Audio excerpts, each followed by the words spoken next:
예물 위해서 기도하겠습니다. 아버지, 하루 종일 일터에서 힘겹게 달리다가 피곤한 몸들 일으켜 세워 이 저녁에도 주의 전에 있게 하신 것을 감사합니다. 찬양들은 아름다운 찬양을 올려드리고 우리 성도님들 마음 담아서 예배 전에 긴 찬양 올려드렸습니다. 이 시간도 하나님 앞에 귀한 예배 올려드리면서 구별하고 성별하여 들고 나와 물질을 봉헌하는 손길들이 있어 주님께 올려드립니다. 주님, 여기에 담긴 저들의 사랑의 고백과 여기에 담긴 저들의 눈물의 기도와 여기에 담긴 저들의 감사의 고백들을 주님 다 알고 계시지요.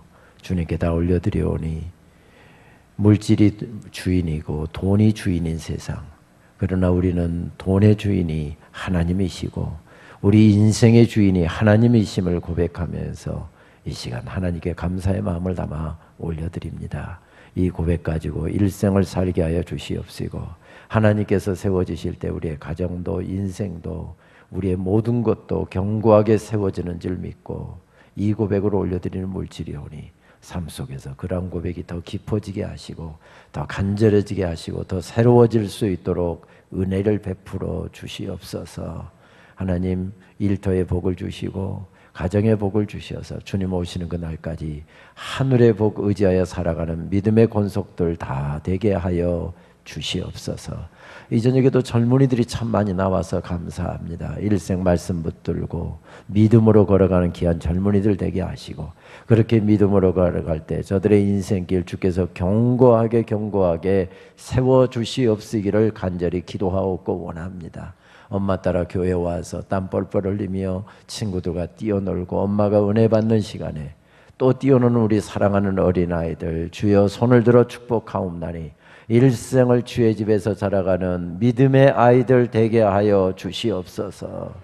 주님, 중고등학생들도 함께 싸우니 한참 공부해야 될 때에 귀한 시간 쪼개어 주님 앞에 나와 말씀 듣고 은혜 받기 위해 앉아 있습니다. 우리 어린 자녀들에게 뛰어난 총명함을 허락하여 주시고 믿음의 출중함을 허락하여 주셔서 믿는 자들에게 허락하신 은혜를 평생 누리는 복된 우리 아이들 되게 하여 주시옵소서. 저들을 쓰러뜨리고 넘어뜨리려고 하는 세상의 문화와 유혹들이 참 많이 있지만 말씀 붙잡고 믿음으로 걸어가 믿음으로 승리하는 담대한 믿음의 자녀들 될 수 있도록 은혜 위에 은혜를 베풀어 주시옵소서. 이 시간도 말씀 앞으로 나아갑니다. 주님 친히 말씀하여 주시어서 말씀이 우리의 심령 속에 떨어지게 될 때 주님 약속하신 대로 우리의 심령이 주의 말씀 앞에서 뛰어노는 복된 시간 될 수 있도록 주장하여 주시옵소서. 예수님의 이름으로 축복하며 기도하옵나이다. 아멘. 언젠가 이런 글을 읽은 적이 있습니다. 야간 작업을 마치고 늦게 집으로 가는 길이었습니다. 집이 인천 계양구여서 집으로 가는 88번 버스를 탔지요.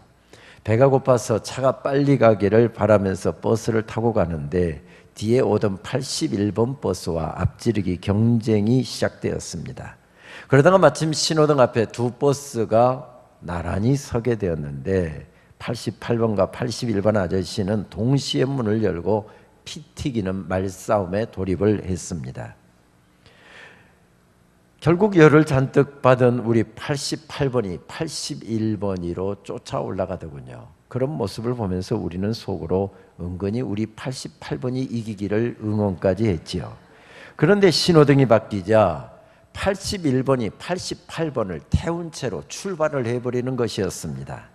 그 순간 88번 버스에 앉아있던 우리들은 멍해졌습니다.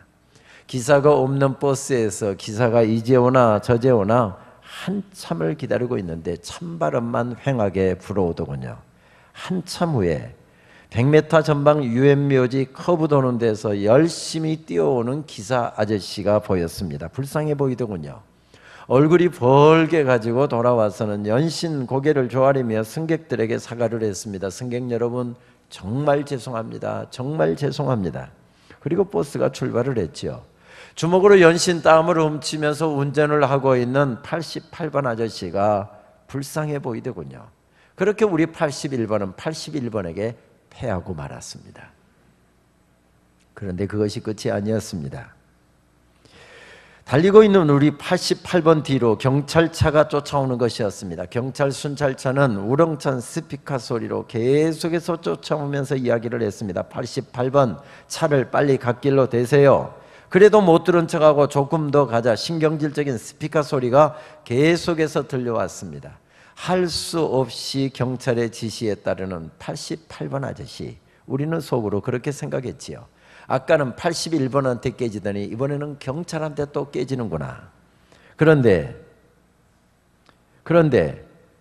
88번 버스 위로 올라온 경찰이 그렇게 말하는 것이었습니다. 88번 빨리 81번 차 키 주세요. 우리 88번은 81번으로 올라가서 차 키를 뽑아들고 도망온 것이었습니다.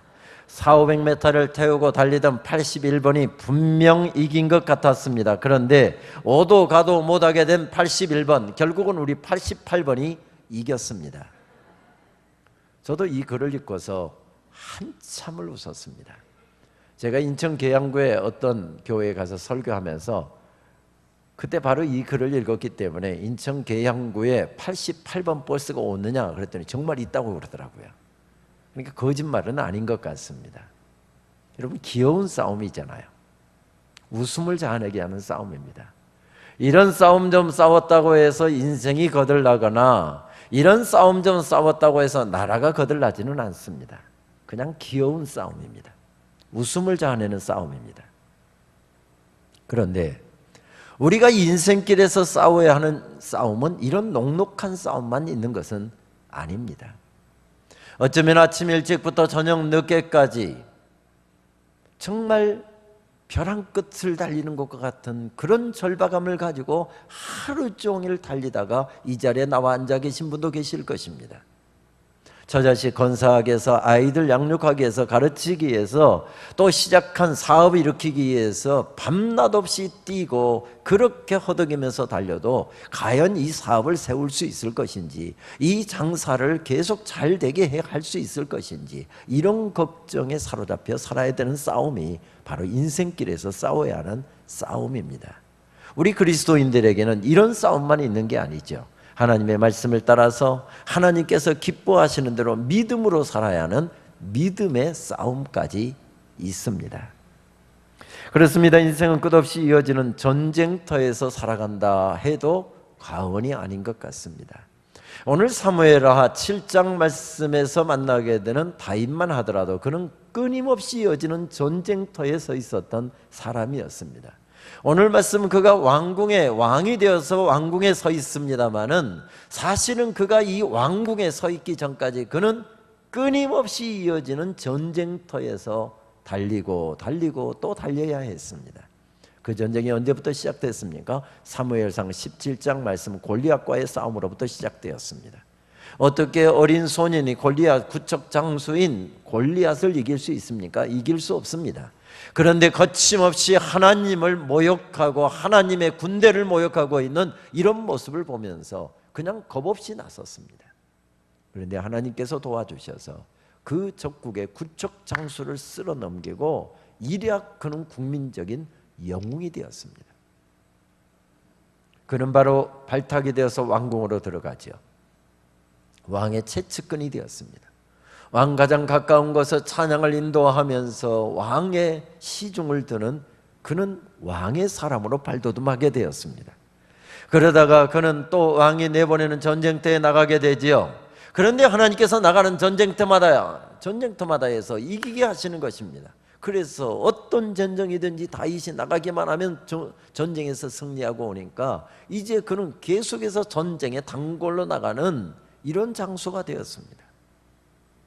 하나님의 도움으로 그는 나가는 전쟁마다 승리하고 돌아왔고, 그래서 그는 젊은 나이에 이략, 지금으로 친다고 한다면 국방부 장관이나 참모총장에 이르게 되는 군대 장관의 자리까지 올라갑니다. 왕의 사위도 되었습니다. 모든 사람이 부러워할 만큼 출세도 했던 사람이었습니다. 그러나 빨리 나가면 문제가 되는 법이지요. 그가 이래 국민적인 스타가 되자 국민들의 모든 인기와 모든 박수가 그에게 집중되자 그의 주군이었던 왕이 질투하기 시작하는 것입니다. 정신병적인 증후군까지 보이면서 그를 죽이려고 활을 쏘아대고 창을 던져내는 것입니다. 왕궁에 있다가는 내 명대로 살 수 없겠다. 그래서 스스로 모든 것을 내려놓고 스스로 도망을 나옵니다. 젊은 날에 이루었던 성공도, 그가 이루었던 자리도, 이루었던 모든 부귀와 영화도 다 내려놓고 그리고 스스로 왕궁을 걸어 나왔습니다. 그것으로 끝이었습니까?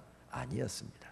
그를 잡아 죽이기 위해서 왕이 풀어놓은 군대가 수천의 군대가 하루도 빠짐없이 그를 추격에 들어오는 것입니다. 붙잡히면 죽임을 당하는 것입니다. 때로는 빵 없는 아침에, 때로는 불 없는 저녁에 떨면서 들로 산으로 정처 없이 도망 다녀야 했던 다윗은 끊임없이 하나님 앞에 탄식하지요. 하나님, 내가 도대체 무엇을 잘못했습니까? 하나님의 나라를 위해서 싸운 것 외에는, 내가 섬기는 왕을 위해서는 목숨을 걸고 전쟁에서 달린 것 외에는 내가 잘못한 게 뭐가 있기에 이런 수모를 겪어야 됩니까? 이런 고난을 겪어야 되는 것입니까? 시편 말씀에 보게 되면 이렇게 하나님 앞에 탄식하듯이 올려놓는 수많은 시편들이 나타나잖아요. 그래서 그가 서 있는 삶의 자리가 너무 힘들었기 때문에 성경을 유심히 보게 되면 이 다윗이 고난 가운데 서 있을 때 그가 서 있는 자리에 꼭 끝에다가 무엇을 붙이는가 하면 광야라는 단어를 붙이고 있습니다. 어제는 우리가 말씀 가운데 나누었잖아요. 광야는 삶을 유지할 수 없는 그런 자리를 광야라고 하는데, 그가 마온에 서 있으면 마온 광야, 십에 서 있으면 십 광야, 바란에 서 있으면 바란 광야, 엔게디에 서 있으면 엔게디 광야, 이렇게 이야기합니다. 엔게디는 광야가 맞습니다. 그러나 남서쪽으로 바라보면 그곳에 네게브 사막이 펼쳐지는 광야가 맞는데, 북동쪽으로 바라보게 되면 그곳에는 물이 흐르고 또 오아시스가 펼쳐져 있습니다. 몇 년 전에 엔게디에 가보았더니 산양과 산염소들이 한가롭게 풀을 뜯고 물을 마시는 것을 보았습니다. 엔게디는 광야가 맞습니다. 그런데 엔게디에 다윗이 서 있으면 이쪽에는 물이 흐르는 오아시스가 있는데도 불구하고 꼭 광야라고 이야기하고 있습니다. 그만큼 힘든 삶을 보내고 있었다는 그런 말씀이지요. 광야가 어떤 것입니까? 그를 죽이려고 달려드는 대적들의 음흉한 음모가 깔려있는 곳이었습니다. 하루도 마음 편히, 하루도 발 편하게 뻗고 살 수 없는 그런 자리에 바로 다윗이 서 있었다는 것입니다. 그런데 모든 고난과 어려움을 듣고 그는 드디어 왕궁에 서 있습니다. 대역죄인의 누명을 뒤집어 쓰고 붙잡히면 죽임을 당할 것이기 때문에 그렇게 들로 산으로 도망 다니던 사람에게 하나님께서 은혜를 베풀어 주셔서 그를 지금 왕궁에 세워주셨다는 것입니다. 오늘 그것이 말씀의 요지입니다. 죽을 것 같은 삶의 자리, 목이 마르고 배가 고프고 정처 없이 이어지는, 한없이 이어지는 고난의 세월들을 보내고 있을 때 그는 죽을 힘을 다해서 믿음의 꽃을 피워내고 믿음으로 걸어가고 있는 다윗에게 하나님께서 주신 은혜의 선물이었던 셈이지요. 여러분, 혹시 수국이라고 하는 꽃을 아십니까? 한여름에 가장 소담하게 피어나는 꽃이 바로 수국이라는 꽃이지요. 그런데 이 수국이라는 꽃은 그가 심겨진 토양과 토질에 따라서 약간씩 색깔과 모양을 다르게 피는 꽃으로 알려져 있습니다.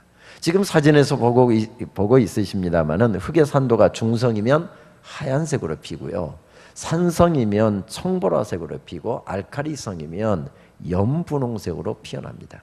그래서 옛 선인들은 7개의 얼굴을 가졌다 해서 칠면화라고 부르기도 한 것이지요. 다윗에 대한 말씀을 묵상하다 보면 문득 수국이 떠오르고요, 이문재 시인의 수국이라는 시를 읽지 않을 수가 없는 것 같습니다. 이것은 이문재 시인의 수국이라고 하는 시입니다. 여름날은 혁혁하였다. 오래된 마음자리 마르자 꽃이 번근다. 꽃 속에 꽃들, 꽃들 속에 꽃이 피어나자 꽃송이가 열린다. 나무 전체가 부풀어 오른다. 마음자리에서 마음들이 훌훌 자리를 털고 일어난다. 16의 달빛으로 저마다 길을 밝히며 마음들이 떠난다.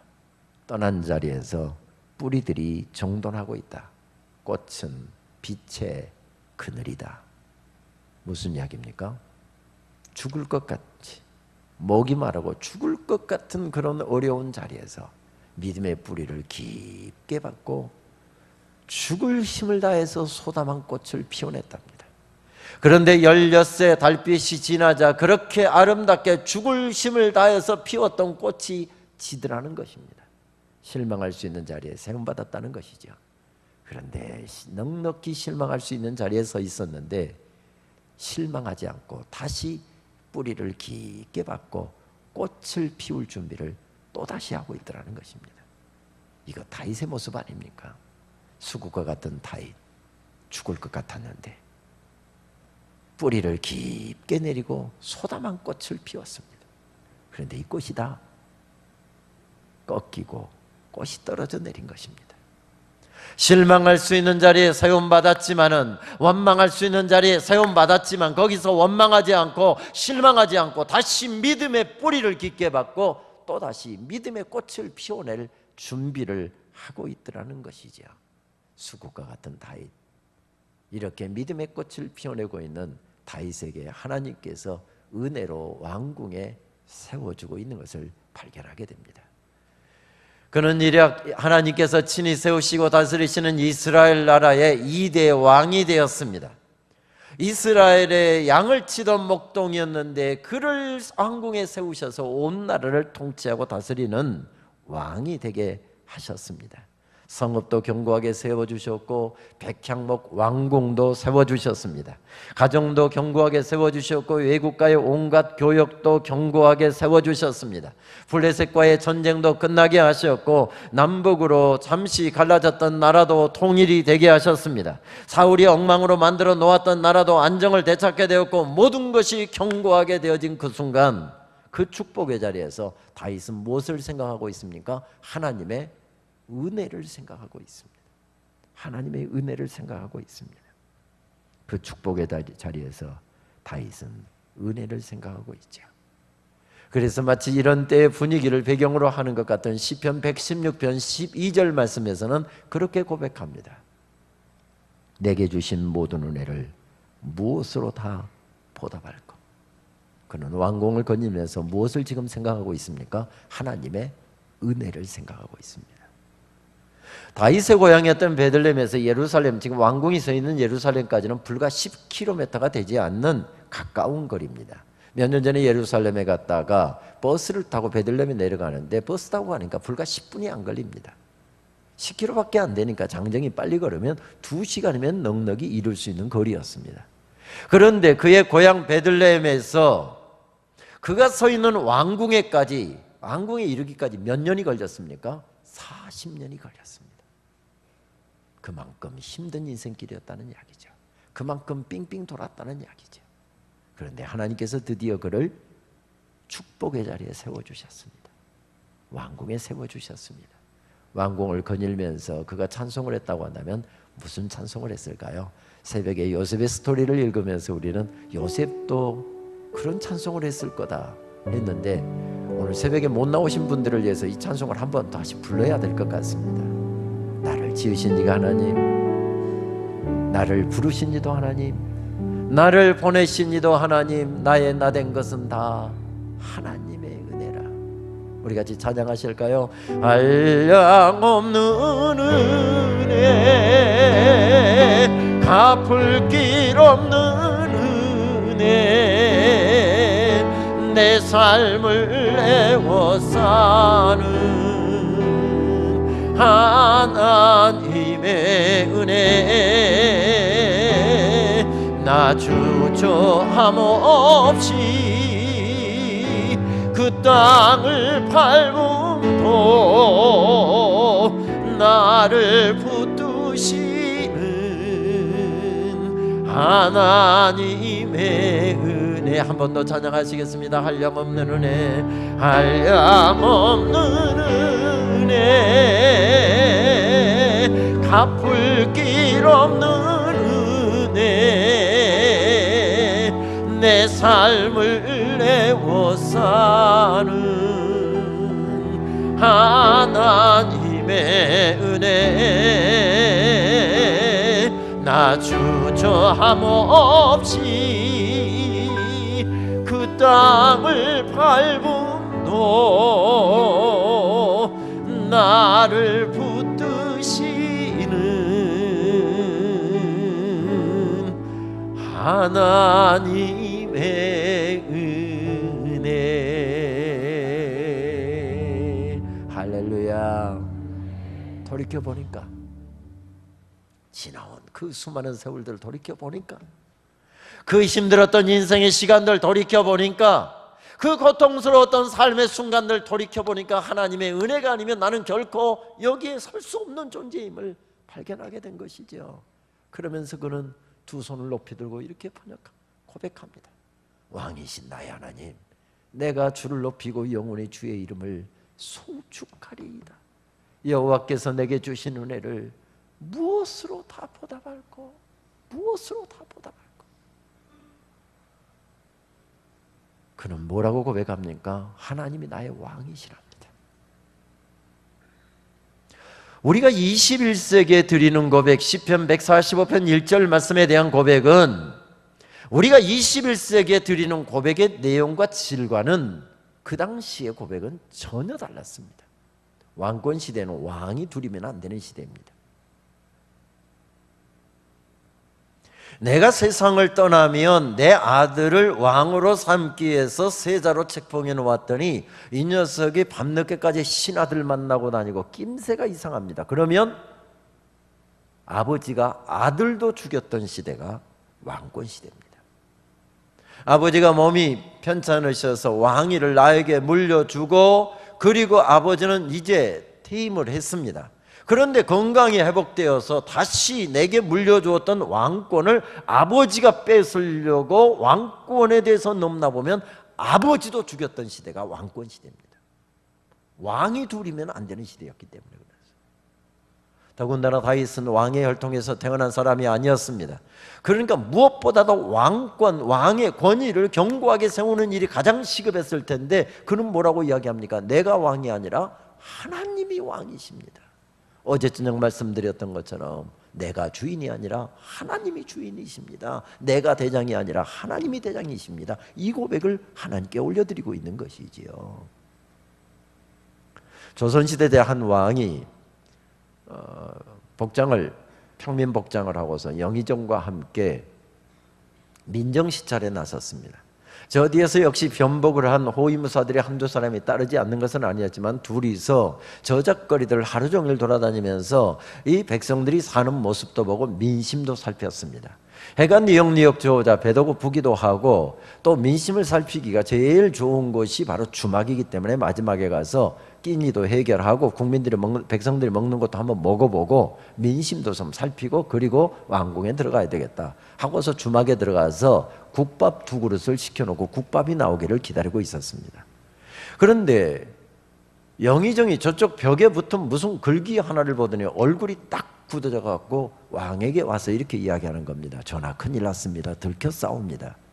그랬더니 그게 무슨 이야기인가 했더니 영의정이 대답 대신에 저쪽 벽을 가리키는데 보니까 벽에는 이런 글귀가 붙어 있었습니다. 손님은 왕이다. 다윗은 누가 우연히 써놓은 글귀를 보고서 그것을 알아낸 것이 아니었습니다. 누가 써놓은 글귀를 보고서 하나님이 왕이시다 이런 사실을 알아낸 것이 아니었습니다. 그의 인생길 걸어오면서 험한 인생길, 답답한 인생길 걸어올 때 하나님께서 은혜를 베풀어 주시고, 죽을 것 같은 삶의 자리에서 여기까지 인도해 주시고 하나님께서 은혜를 베풀어 주셨기에 하나님이 내 인생의 왕이십니다. 왕이십니다. 왕이십니다. 이 고백을 지금 하나님 앞에 올려드리고 있는 것입니다. 은혜는 생각만 하고 끝나는 것이 아니지요. 이렇게 하나님의 은혜를 떠올리면서 하나님 앞에 여호와께서 내게 주신 은혜를 무엇으로 다 보답할꼬? 왕이신 나의 하나님, 내가 주를 높이고 영원히 주의 이름을 송축하리이다. 이렇게 고백하던 다윗은 생각해냈던 것이 2가지였습니다. 그것이 오늘 말씀 바로 앞에 있는 사무엘하 6장 말씀 전반에 흩어져 있는 말씀 한 가지와 오늘 본문에 나타나 있는 또 한 가지 사실, 2가지 사실을 행하고 있는 것을 발견하게 됩니다. 하나님의 은혜를 생각하고 제일 먼저 생각했던 것이 무엇이었습니까? 하나님의 법궤를 왕궁에 모셔드리는 것이었습니다. 법궤가 무엇이었습니까? 법궤는 이스라엘 백성들이 험한 인생길을 걸어갈 때 하나님께서 너희들과 함께 동행하고 있다, 하나님께서 너희들을 인도하고 계신다, 하나님께서 너희들을 다스리고 계신다, 이것을 구체적으로 백성들이 느끼고 볼 수 있도록, 가시적으로 느낄 수 있도록 주신 선물이 바로 법궤였습니다. 법궤 안에는 무엇이 들어있었습니까? 만나 항아리가 들어있었습니다. 하나님께서 먹이신다는 뜻이죠. 아론의 쌍난 지팡이가 들어있었습니다. 하나님께서 다스리신다라고 하는 뜻이었습니다. 하나님께서 친히 쓰신 십계명 돌판이 거기 들어있었습니다. 하나님께서 말씀하신다는 것이지요. 이스라엘 백성들은 어려운 강약길을 걸어갈 때 법궤를 항상 자기들의 삶의 중심에 모셨습니다. 그리고 어려운 일을 당하면 하나님의 명령을 따라서 법궤를 앞세우면서 나갔지요. 가령 예를 들면 요단강이 범람한 요단강을 건널 수 없었을 때 법궤를 앞세우면서 나갑니다. 그들이 도무지 점령할 수 없는 여리고성 앞에서도 그들은 법궤를 메고 나가고 있는 것을 발견하게 됩니다. 그렇게 법궤를 앞세우면서 나갔을 때 하나님께서 역사하셔서 놀라운 하나님의 방법이 나타나고 하나님의 역사가 나타나잖아요.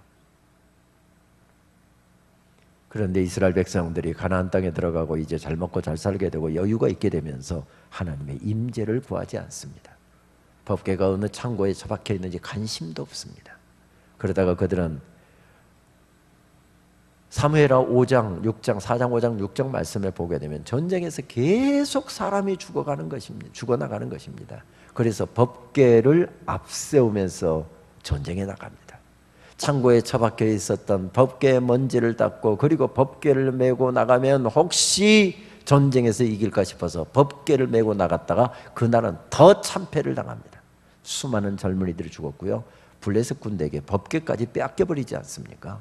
무슨 말씀이죠? 신앙은 수단이 되어서는 안 된다. 신앙이 축복받기 위한 수단, 사업하기 위한 수단, 내가 잘 먹고 잘 살기 위한 수단, 내가 성공하기 위한 수단이 되는 것을 하나님께서는 허용하지 않으신 것이지요. 법궤가 빼앗기고 법궤가 하나님의 은혜로 돌아오는데 우여곡절 끝에 다윗은 결심을 내립니다. 왕궁의 정중앙의 중심에 법궤를 모시리라. 그리고 법궤를 우여곡절 끝에 모셔드리는데 사무엘하 6장 1절 말씀에 보게 되면 이 작은 상자 하나, 4명이면 거뜬히 옮길 수 있는 작은 상자를 왕궁에 모셔드리면서 군대 3만을 동원했답니다. 4명이면 어깨에 메고서 옮길 수 있는 작은 상자 하나 옮기려고 3만의 군대를 동원한 이유가 무엇이었을까요? 상상력을 동원해 보면 아마 법궤가 있는 곳에서 왕궁에 지금 법궤가 들어가는 연변에다가 이 젊은이들 2열 정대로 어쩌면 길에다 쭉 세웠을지 모르겠습니다. 다윗은 법궤가 왕궁으로 들어올 때 찬송하면서 춤을 추면서 뒤를 따랐다고 말씀하지 않습니까? 무엇을 하기 위한 것이었을까요? 이 젊은이들에게, 구경 나온 모든 백성들에게 외치고 있었던 게지요. 하나님의 임재가 떠나면 우리는 망한다. 하나님의 임재가 떠난 나라, 하나님의 임재가 떠난 교회, 하나님의 임재가 떠난 가정, 하나님의 임재가 떠난 인생, 망한다. 우리는 생명을 걸고 하나님의 임재를 지켜내야 된다. 젊은이들에게 그 사실들을 온 백성들에게 외치고 있었던 것이지요. 그리고 두 번째로 생각했던 것이 하나님의 법궤를 모실 성전을 짓는 일이었습니다. 그때까지 이스라엘 나라에는 성전이 정해진 예배 처소가 없다 보니까 아무 데서나 아무렇게나 예배를 하다 보니까 예배가 변질되고 있었습니다. 그래서 다윗은 오랜 기도 끝에 그런 결심을 하는 것이죠. 예배 처소를 마련하고 주일마다 주의 백성들이 하나님의 전에 모여서 하나님께 예배를 올려드리고 하나님의 은혜로 우리가 이만큼 살고 있음을, 하나님께서 복 주셔서 우리가 살고 있음을 하나님 앞에 감사와 영광과 찬송을 올려드리고 주신 말씀을 가슴에 채우고 하나님의 백성답게 살기 위하여 다시 삶의 자리로 나아가게 하리라. 그런 생각을 하고서 오랫동안 기도로 준비하고 물자를 준비해서 성전 지을 준비를 하지요. 그리고 거의 모든 준비가 끝났을 때 그의 영적인 멘토였던 나단 선지자를 불러서 이런 계획을 이야기합니다. 나단 선지자가 그 계획을 듣고서 얼마나 기뻐하던지요. 전하, 어떻게 그렇게 귀한 생각을 하셨습니까? 하나님이 정말 기뻐하실 계획입니다. 그것은 뒤로 미루지 맙시다. 당장 내일부터 시작하십시다. 다윗은 그 이야기를 듣고서 기쁨을 이기지 못해서 아마 밤잠을 잘 이루지 못했을지도 모르겠습니다. 나단 선지자도 그날 저녁 이 거룩한 사역을 시작하기 위해서 어쩌면 밤을 꼬박 새워가면서 기도하고 있었는지도 모르겠습니다. 그런데 한밤중에 나단 선지자에게 하나님의 말씀이 임하였습니다. 그 말씀을 받은 나단 선지자가 바로 새벽같이 왕궁에 입궁을 하지요. 그리고 들려오는 말씀이 무엇이었습니까? 성전 못 짓는다는 말씀이었습니다. 성전 못 짓는다. 어제까지는 그렇게 좋은 계획이라고 난리법석을 피우더니 하루 만에 돌아와서 하나님이 안 된다고 하셨다는 것입니다. 그 이유가 무엇이었습니까? 나단 선지자를 통해서 하나님의 말씀이 이렇게 들려옵니다. 내가 나를 위하여 집을 세우겠느냐? 내가 나를 위하여 집을 세우는 것이 아니라 내가 너를 위하여 집을 세우고 있다. 여기에 형성하는 왕궁은 내가 세운 것이 아니라 내가 세웠다. 내가 건축을 시작해서 목수와 일꾼을 동원하게 되면 온 백성들은 내가 하고 있는 일에 주목을 하게 될 것이고 내가 하고 있는 일에는 무관심하게 될 것이다. 내 사랑하는 아들아, 지금은 집을 세울 때가 아니다. 고백을 세울 때이다. 누가 왕인지, 누가 주인인지, 누가 이 나라의 대장이신지 그것을 고백해야 할 바로 그런 때이다.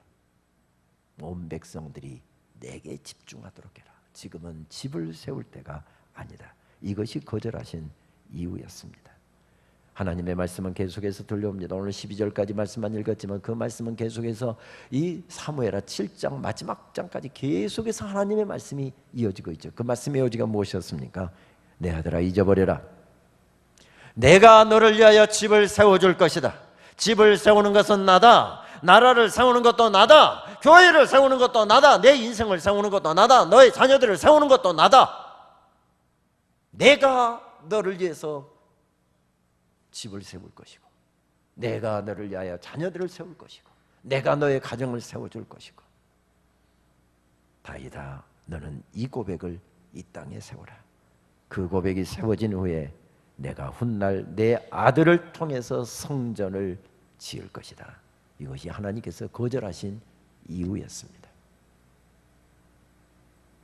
그래서 성경을 보게 되면 오늘 말씀에 보게 되면 다윗이 내가 지으리라, 내가 준비한다, 내가 지은다 이러는데 하나님께서는 뭐라고 말씀합니까? 내가 지으겠느냐? 아니다, 내가 짓는다. 그래서 성경 전체 말씀을 보게 되면 계속 반복되는 단어가 내가 짓겠느냐? 아니다, 내가 짓는다. 이 사실이 계속 강조되고 있습니다. 근데 여러분, 신앙생활하면서 제일 무서운 질병이 뭔지 아십니까? 그것은 섭섭증이라는 질병입니다. 목사님 섭섭해요 하고 교회 안 나와버리는데요. 신방을 갔는데 문을 안 열어주는데요. 목사 전화번호가 저장되어 있고 교회 전화번호가 저장되어 있었고 목사님이나 교회에서 전화 오는 것 같으면 전화를 안 받아버리는데요. 또 더 중증인 사람은 하나님 섭섭해요. 하나님 앞에 삐져갖고 하나님 앞에 섭섭하다면서 신앙생활 안 하려고 작정한 사람도 있습니다. 이런 사람들은 어떻게 할 방도가 없습니다. 근데 여러분, 섭섭증은 누가 잘 걸릴까요? 예를 들어볼까요? 1번 우리 장로님, 2번 지난주에 신앙생활 예수님 믿고 살기로 작정하고 신앙생활 새로 시작한 새 교우, 뭐 3번 4번 안 해도 되잖아요. 누가 섭섭증에 잘 걸릴까요? 장로님들 눈치 보지 마시고 그냥 빨리 대답하세요. 장로님들이 섭섭증에 잘 걸립니다. 왜요? 장로님들은 하루 거의 모든 시간 마음속에 교회 생각밖에 없습니다. 교회를 위해서는 목숨이라도 내놓을 듯이 그렇게 달립니다. 하루 종일 일터에서 일하시고 저녁에 집회 있다고 하니 저녁도 거르고 전 장로님들 지금 교회로 달려 나오셨을 것입니다. 그러니까 섭섭증이 잘 걸리는 분들은 장로님들이 잘 걸립니다. 섭섭증에 걸릴 수 있는 가능성, 성전 지을 생각도 하지 않고 하나님 앞에 이런 고백도 없는 사람은 아예 섭섭증 걸릴 이유도 없습니다. 역사에서 하나님 위해서 성전 짓겠다고 나섰던 왕이 누가 있었습니까? 없었습니다. 그런데 하나님께서 거절하신단 말입니다. 다윗은 딱 섭섭증 걸릴 수 있는 그런 자리에 세움받았습니다. 인생은 사이의 기록이죠. 그 사이를 무엇으로 채우느냐, 그만큼이 우리의 인생입니다. 우리 인생은 늘 사이사이가 이어지죠. 여기 예를 들어서 지금 20대 중반에서 20대 후반 살고 있는 분들은 9시에서 10시를 살고 있는 겁니다. 그러다가 30대 이제 지나가고 결혼하고 아이를 낳고 30대 초반부터 중반 넘어가고 있으면 지금 10시에서 11시를 살고 있는 겁니다. 30대 후반부터 40대 초까지 펄펄 나르는 잘 나가는 시간 있잖아요. 이 시간은 이제 11시부터 12시가 시작된 것입니다. 40대 중반 되면 12시부터 이제 1시가 되기 시작하고요. 40대 후반 되면 1시에서 2시가 되기 시작하고요. 계속하면 기분 나빠질 텐데 계속 할까요? 사이의 기록입니다. 꽃다운 20대를 지날 때는 내가 대학만 졸업하고 나면, 결혼만 하고 나면, 직장만 잡고 나면 오늘을 살지 않고 내일로 미룹니다. 결혼을 하고 직장을 잡고 난 다음에 아이를 낳고 나면, 아이를 낳고 난 다음에 아이를 다 키우고 나면, 아이를 어느 정도 키우고 나면 대학 보내고 난 다음에, 대학 보내고 난 다음에 결혼한 다음에, 기반 잡고 난 다음에 직장만 한 다음에 계속 그 사이를 사는 것이 아니라 앞으로 것만 보고서 계속 달려나갑니다. 그러면서 뭘 놓쳐버리는 거죠? 이 사이를 놓쳐버리는 겁니다.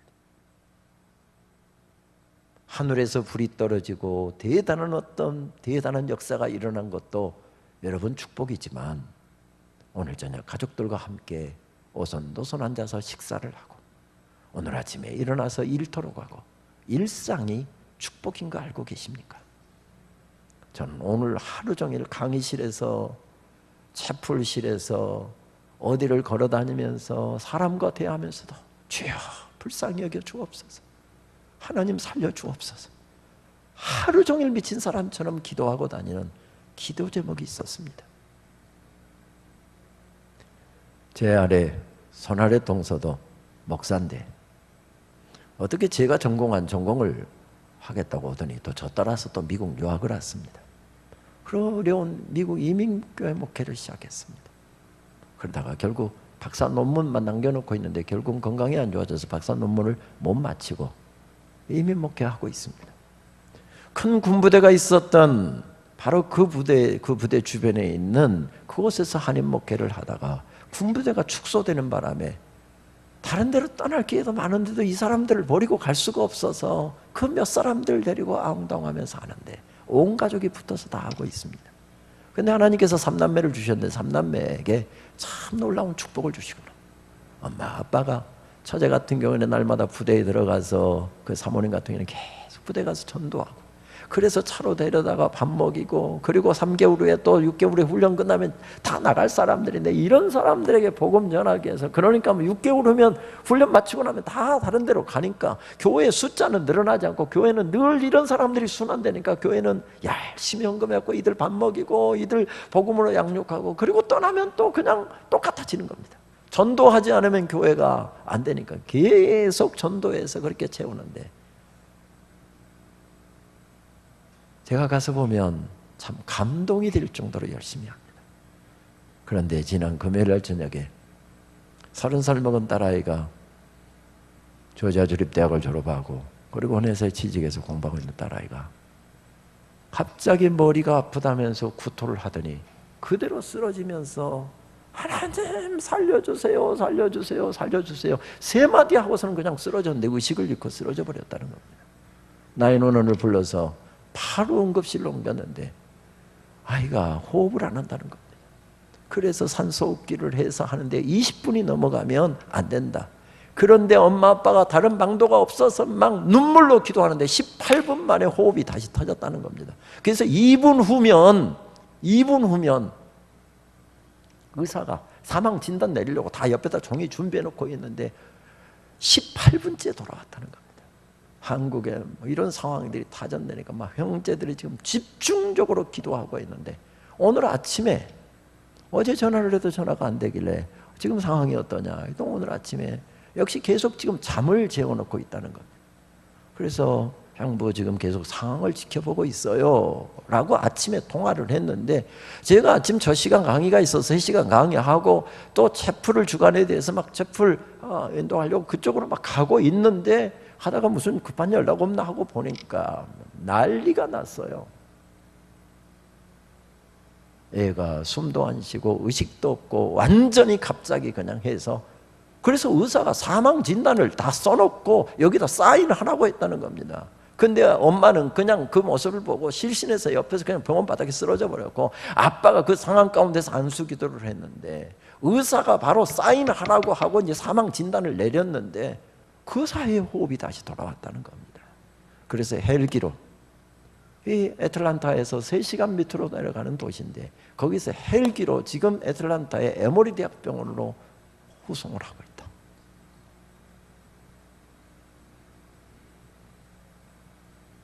그냥 저녁에 같이 식사한 것, 이게 축복입니다. 이게 은혜입니다. 제 큰아이하고, 제 큰아이는 2월생이고 이 아이는 12월생이어서 나이가 똑같은데도 제가 말씀드렸잖아요. 뼈대 있는 집안이어갖고 같은 나이에도 뭐 꼼짝없이 오빠 합니다. 왜냐하면 우리 아이가 태어난 날 이 부부는 결혼해갖고 허니문 베이브로 낳은 아이거든요. 그래도 같은 88생이어갖고 88년생이어서 하는데도 오빠 우리 아이하고 똑같은 나이입니다. 일상이 복입니다. 그렇지. 오늘 가족들하고 손잡고 힘든 일터로 나갈 수 있는 것, 새벽에 나와서 잠시 기도하고 오늘도 일하러 나갈 수 있는 것, 오늘도 가족들하고 저녁 식사 함께 모여서 할 수 있는 것, 우리 사랑하는 성도들과 함께 모여서 저녁에 찬양하고, 이렇게 좀 늦은 설교이지만은 저녁 늦게까지 함께 예배 드릴 수 있는 것, 이것이 하나님께서 주신 축복이라는 것입니다. 이 일상을 무엇으로 채우느냐, 이 사이를 무엇으로 채우느냐, 그만큼이 우리들의 인생이라는 거죠. 인생이라는 겁니다. 다윗은 이 순간 실망할 수 있는 시간이잖아요. 원망할 수 있는 시간입니다. 좌절할 수 있는 시간입니다. 섭섭해질 수 있는 시간입니다. 그런데 그 사이를 무엇으로 채우고 있습니까?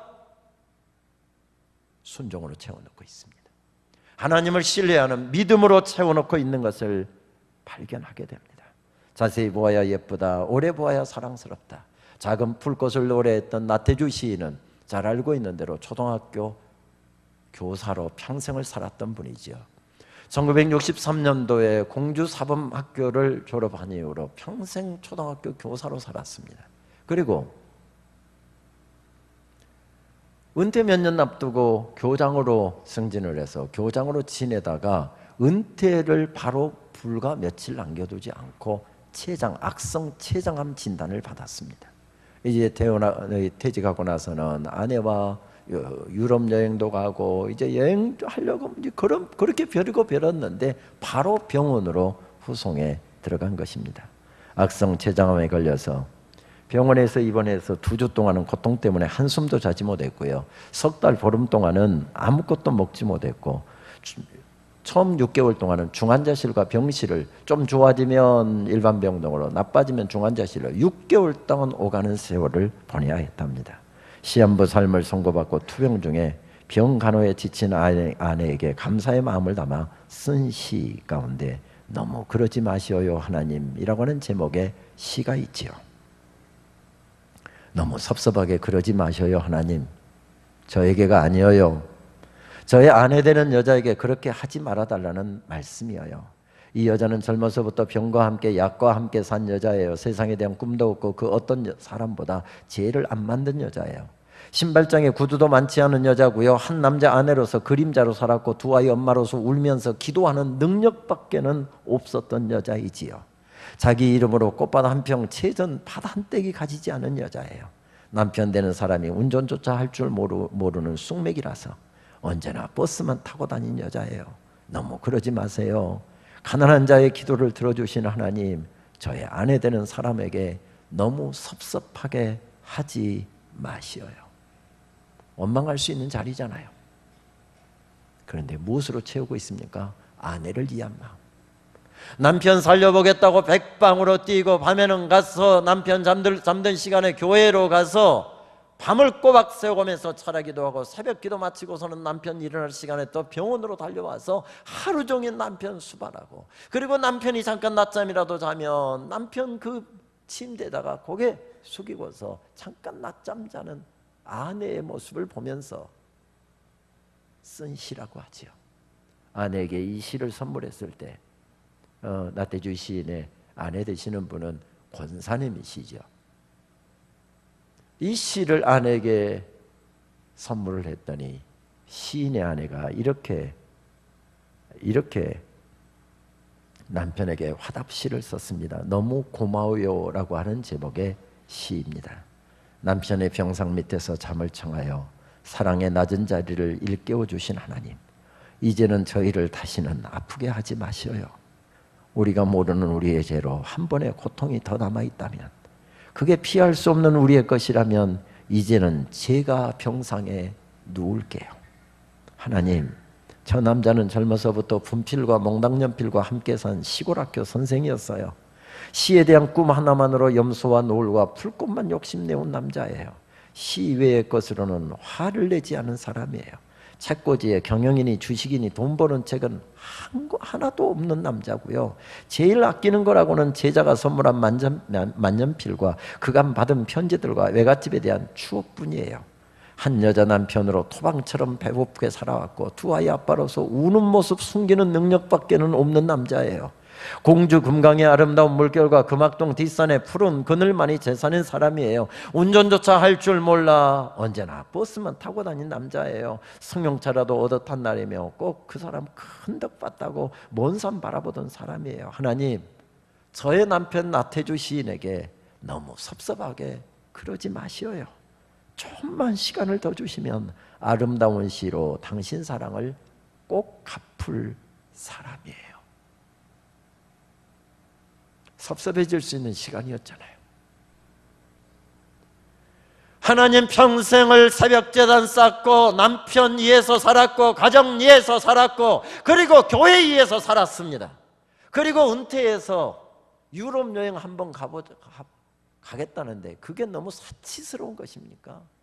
하나님 그래서 악성 췌장암에 걸리게 하신 거예요? 원망할 수 있는 자리잖아요. 그런데 그 사이를 무엇으로 채워넣고 있습니까? 서로를 이해하는 사랑의 마음으로 채워넣고 있고 하나님을 향한 기도로 채워넣고 있고 절대적으로 하나님 신뢰하면서 하나님 긍휼히 여겨주시옵소서, 하나님 불쌍히 여겨주시옵소서, 하나님 살려주시옵소서, 하나님 살려주시옵소서, 그 한 기도로 채우고 있는 것을 보게 됩니다. 그 사이를 무엇으로 채우느냐? 우리는 경계선 속에서 살아가지. 이쪽으로 기울면은 자기 마음대로 할 수 있는 왕이었습니다. 왕이 못할 일이 뭐가 있겠습니까? 아무리 나단 선지자를 통해서 하나님이 원치 않으신다고 하시지만 다 모든 재료들 준비해 놓았으니 성전 그냥 지어라, 이건 나쁜 일 아니다, 그냥 지어라, 강행할 수도 있는 충분한 권력과 힘을 가지고 있는 왕이었습니다. 그런데 그 경계선을 어떻게 하죠? 그 사이를 어떻게 하죠? 그 사이를 오히려 하나님께 대한 믿음으로 채우고 있는 것을 발견하게 됩니다. 여호와께서 내게 주신 은혜를 무엇으로 다 보답할까? 지금 그 고백을 하나님 앞에 올려드리고 있는 것이지요. 그렇습니다. 은혜 받은 사람은 그냥 살지 않습니다. 아니, 은혜 받은 사람은 그냥 살 수가 없는 것이지요. 여호와께서 내게 주신 은혜를 무엇으로 다 보답할까? 그 고백으로 살아가게 돼 있습니다. 하나님 기뻐하시는 것을 가슴에 품게 되어 있습니다. 하나님 기뻐하시는 것이기 때문에 새벽부터 저녁 늦은 시간까지 하루 종일 일터에 있고 그리고서 또 저녁에 와서 늦게까지 이렇게 말씀 듣고 돌아가신 다음에 또 내일 새벽에 또 나오실 거잖아요. 찬양대원들은 내일 새벽에도 또 4시에 일어나셔서 4시 반에 교회 와서 30분, 40분 연습하고 또 내일 새벽에도 찬양하실 거잖아요. 우리 남자분들 저녁 식사도 못 하시고 회사에서 바로 달려 나오셨는데 내일 저녁에도 밥도 굶고 또 나오실 거잖아요. 아멘을 안 하시는 거 보니까 남자들은 내일은 안 나오실 모양이에요. 은혜 받은 사람은 그냥 살 수가 없습니다. 왜 그렇습니까? 저녁에 나오면 무슨 일당을 줘서 그렇습니까? 새벽에 나오면 무슨 표창을 줘서 그렇습니까? 은혜를 받았기 때문에 그런 거죠. 평생 갚아도 갚을 수 없는 놀라운 은혜를 받았기 때문에 저 시간 하나님 앞에 올려드리고 내 소중한 것 하나님 앞에 올려드리고 그렇게 은혜를 받았기 때문에 은혜 받은 자로 살아가는 것 아니겠습니까? 그렇습니다. 생명 주시는 동안 우리는 무엇을 끌어안고 살다가 가게 되어 있습니다. 무엇을 끌어안고 살다가 우리 주님 만날 것인가? 이것은 늘 생각을 해야 됩니다. 30대 젊은 아이가 갑자기 이유도 모르는 병으로 쓰러져서 저녁 먹다가 쓰러져 갖고 지금 어떤 상황인지 저녁에 또 전화를 해봐야 되겠습니다. 그냥 하나님 불쌍히 여겨주십시오. 하나님 우리 주리 살려주십시오. 그 기도에는 더 다른 기도가 없습니다. 하나님께서 만약에 오늘 저녁이라도 부르신다고 한다면 이 설교 저 마지막 설교 되는 것입니다. 죄송합니다 박 목사님, 오늘 저녁 제가 세상 떠나게 되면 내일 새벽에는 박 목사님이 하셔야 돼요. 부흥의 내일 저녁까지인데 오늘 이 설교 끝나고 하나님 불러가시면 내일 설교는 못해요. 박 목사님이 하셔야 돼요. 그게 우리 인생이잖아요. 무엇을 끌어안고 살다가 우리 주님 만날 것인가? 우리 주님 앞에 우리는 무엇을 끌어안고 살다가 주님 앞에 설 것인가? 순간순간 생각하고 결단해야 된다는 것이죠. 그런 점에서 저는 박노해 시인의 젖은 등산화라고 하는 시를 참 좋아합니다. 이런 내용의 시입니다. 언젠가 어떤 사진 한 장을 보고 얼어붙은 묵상에 잠긴 적이 있었습니다. 등산화를 가슴에 꼭 끌어안고 얼어 죽은 등반대의 처절한 죽음을 기록한 한 장의 사진이었습니다. 산 사람들은 얼음 산정을 향해 오르다가 텐트를 치고 잠을 잘 때 젖은 등산화를 가슴에 꼭 품고 잠을 청합니다. 그래야 다음날 아침 뽀송뽀송한 상태로 또 걸을 수 있기 때문입니다. 산사람 박인식, 얼음산에서 머리카락도 수염도 허옇게 얼어붙은 얼굴로 하나같이 등산화를 가슴에 꼭 끌어안고 나란히 얼어 죽어간 등반대원들의 모습, 장엄한 순교자의 모습으로 다가온 그 현장 보도사진 한 장이 많은 시간이 지난 지금까지도 문득문득 떠오르곤 합니다. 지금 우리도 저마다 어딘가를 향해 오르고 있고 그 길에서 죽어갑니다. 내일, 또 내일 아침이면 우리도 죽어 있을 것입니다. 나 무엇을 가슴에 꼭 끌어안고 죽어 있을 텐가? 무슨 이야기입니까? 등반대원들이 하루 종일 얼음산을 오르다가 저녁에 텐트를 치고 야영을 하게 되었답니다. 그런데 하루 종일 얼음산을 오르다 보니까 등산화가 다 젖어 있습니다. 내일 아침 또 등산을 해야 될 텐데 잠을 자면서 전부 다 등산화를 말리기 위해서 가슴에다가 등산화를 꼭 끌어안고 잠을 청했답니다. 그런데 한밤중에 갑자기 산사태가 나서 그 텐트 치고 야영하고 있는 바로 그 등산대원들을 덮쳐버렸습니다. 그것이 마지막 밤이었습니다. 저는 소식을 듣고서 구조대가 급파되죠. 그래서 구조대가 그들이 묻힌 그 눈더미를 파헤치고서 보니까 전부 다 이렇게 등산화를 끌어안고 죽어 있더랍니다. 산을 오르는, 특별히 얼음산을 오르는 사람들에게 등산화가 없다고 한다면 그 길은 결코 등산을 할 수가 없습니다. 그 길을 걸어갈 수가 없습니다. 등산하는 사람들에게 등산화는 절대적으로 필요한 품목입니다. 그런데 우리는 예수님을 믿는 사람들이고 예수님께서 맡겨주신 사명을 가지고 사는 사람들이고 주님의 심판대 앞에 서야 될 사람들이기 때문에 내가 이거 끌어안고 살다가 주님 앞에 가도 내가 부끄럽지 않을 것인가? 그것은 늘 순간순간 생각해야 한다는 것이죠. 등산화는 필요한 것입니다. 그러나 그거 끌어안고 살다가 주님 만나도 괜찮겠는가라고 하는 사실은 늘 생각해야 한다는 이야기죠. 오래전 한국에 오신 외국인 선교사님이 한 6개월이요 한국말을 배우고서 어느 정도 쓰고 읽을 수가 있게 되었습니다. 그래서 한국에 온 지 처음으로 원고를 써서 원고를 읽어 내려가는 형식으로 처음으로 설교를 송구영신 예배에서 하게 되었답니다. 혹시 여기 거친 말이 나오거든 이것은 절대 제 말이 아니라 이 우리말이 서투른 선교사님이 쓴 것이다라고 꼭 이해하시고 그 선교사님의 설교를 한번 들어보시면 좋겠습니다. 친애하는 교우 자매 여러분, 오늘 우리는 송년 예배를 드립니다. 이 밤이 지나면 2년이 가고 새 년이 옵니다. 오는 년을 맞이함에 있어서 새 년과 함께 보낼 몸과 마음의 준비가 필요하듯 간 년을 가감하게 정리하여야 할 마음가짐도 중요합니다. 지난 년을 돌이켜보면 여러 가지 꿈과 기대에 미친 년도 있고, 어떤 년은 실망스럽고 어떤 년은 참 재미있었습니다.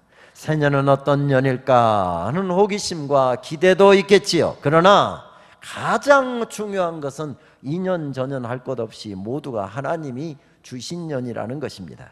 그럼 여러분, 어떤 년을 맞아도 잘 살아야 합니다. 말에는 유난히 내리에 박히는, 내리에 남는 단어가 있지요. 오늘 저녁 예배 마치고 여러분 돌아가시면서 차 안에서 EX 하면 안 된다는 겁니다. 한국 사람들은 절대 이렇게 말하지 않습니다. 한국말에서 두는 외국 선교사니까 해년자를 써갖고 EX 저 X 하니까 이상한 말이 되어버렸지만, 이게 우리의 내리에 남으면 안 된다는 것입니다. 무엇이 남아야 되는 것입니까? 어떤 해를 살든지 간에 잘 살아야 합니다. 왜? 그 해가 마지막 해일 수도 있기 때문에. 언젠가는 우리의 나이와 상관없이, 우리가 한 일과 상관없이 언젠가는 꼭 마지막 해가 한 번은 우리들에게 있을 것입니다. 마지막 달이 언젠가는 딱 한 번은 우리들에게 있을 것입니다. 마지막 날이 언젠가는 딱 한 번은 있을 것입니다. 그래서 잘 살아야 되는데 그 날이 언제인지 모르니까 잘 살아야 합니다. 잘 살아야 합니다. 이것이 우리의 마음속에 남아야 한다는 말씀이지요. 그렇습니다. 지금까지도 열심히 사셨지만 주신 이 해도 잘 살아야 되고, 혹시 하나님께서 내년을 연장시켜 주시면 내년 또 주시는 새해도 잘 살아야 합니다. 문정희 시인은 길 끝에 서면 모두가 아름답다, 시간의 제가 되기 위해서 타오르기 때문이다라고 노래를 합니다. 그러나 길 끝에 섰다고 해서 절대 아름답지 않습니다. 그냥 아름답지 않습니다.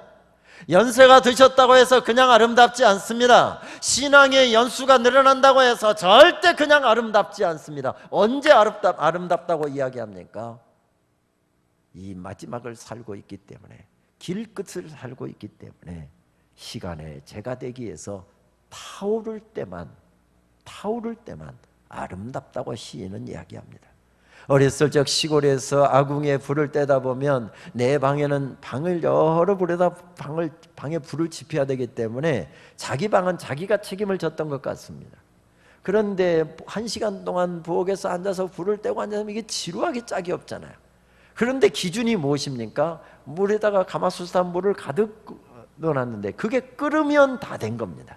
그러니까 빨리 끓게 하기 위해서 막 아궁이에다 나무를 막 쑤셔 넣었던 것 같습니다. 그 중에서도 옛날에 보면 생솔가지 나무가 연기는 좀 나지만 불이 붙으면 얼마나 화력이 좋은지 생솔나무 가지를 막 쑤셔 넣었던 기억이 납니다. 연기가 얼마나 나는지 눈물께나 흘렸습니다. 시인은 이런 광경을 이렇게 담아내고 있습니다. 이 추운 겨울 아침 아궁이를 태우는 겨울 소나무 가지 하나가 꽃보다도 아름다운 것도 바로 그런 까닭이 아니겠느냐. 우리 생에 저절로 아름다우지 않습니다.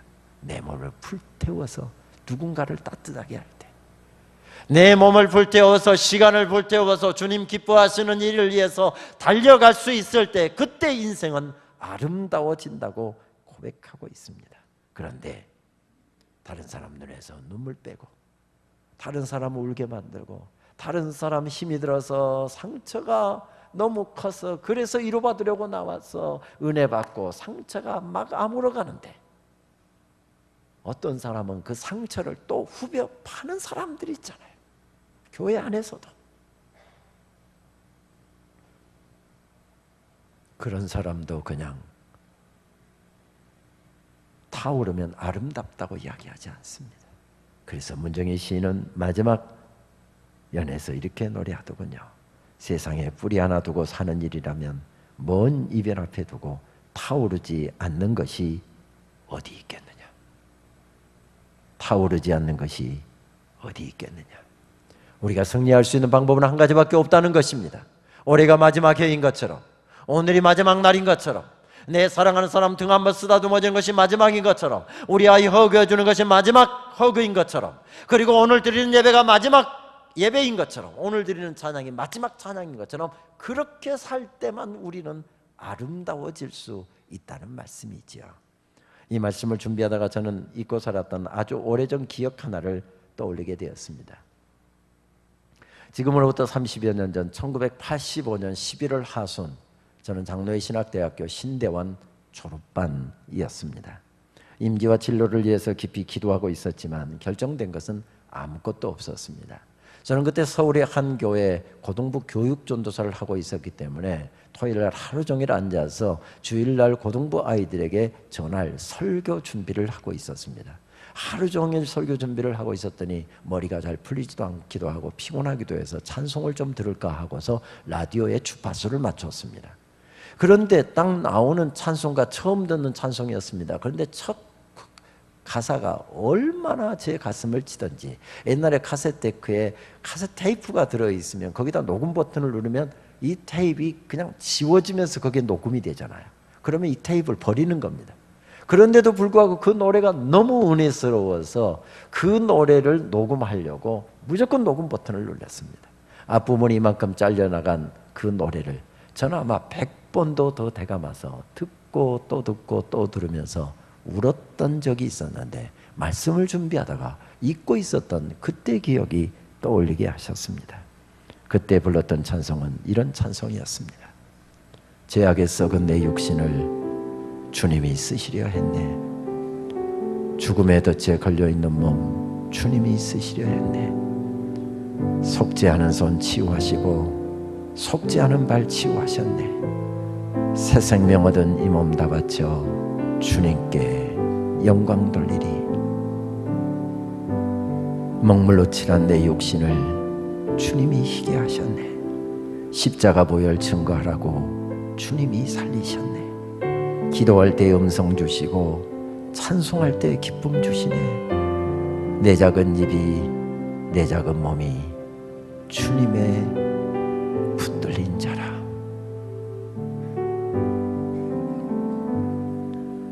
평생 갚아도 빚진 자 되어 주님의 빚진 자 되어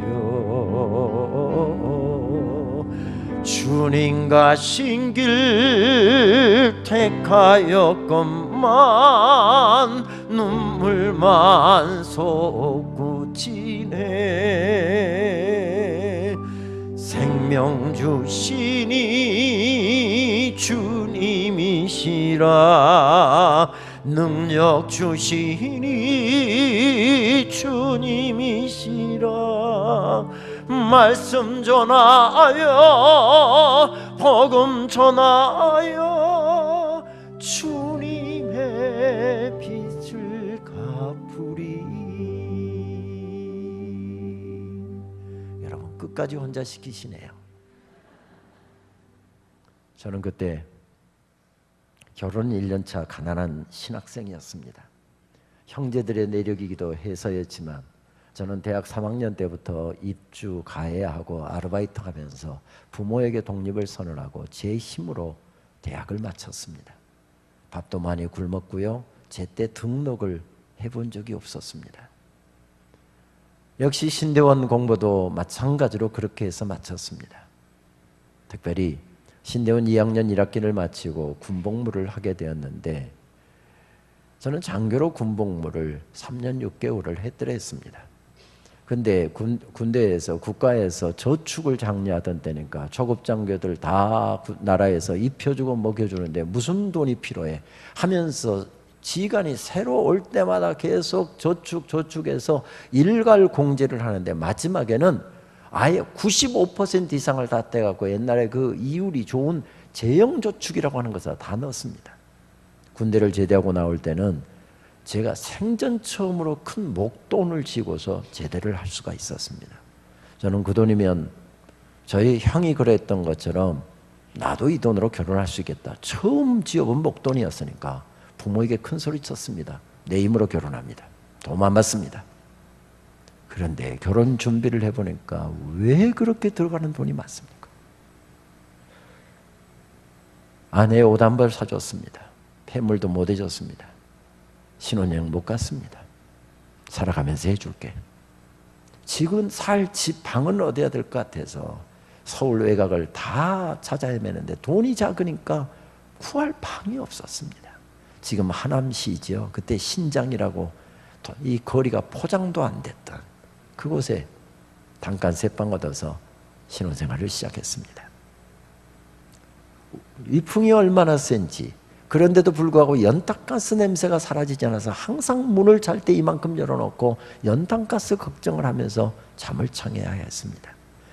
아침에 세수할 때, 씻을 때 따뜻한 물 쓰려고 아궁이에다가 양동이에다 따뜻한 물을 올려놓고 잡니다. 그리고서 세수를 하려고 보면 부엌이 워낙 코딱지만큼 작으니까 아내가 거기서 요리를 하고 있으면 거기서 세수를 할 수가 없어서 밖으로 따뜻한 물을 들고 나와서 세수를 하는데 칼바람이 불어오니까 고양이 세수하고 어이 추워 어이 추워. 또 세입자들만 쓰는 화장실이 꼴에 또 수세식이었습니다. 문제는 그때는 또 왜 그렇게 추웠는지 겨울이면 얼어붙어 버리는 겁니다. 그래서 화장실을 못 씁니다.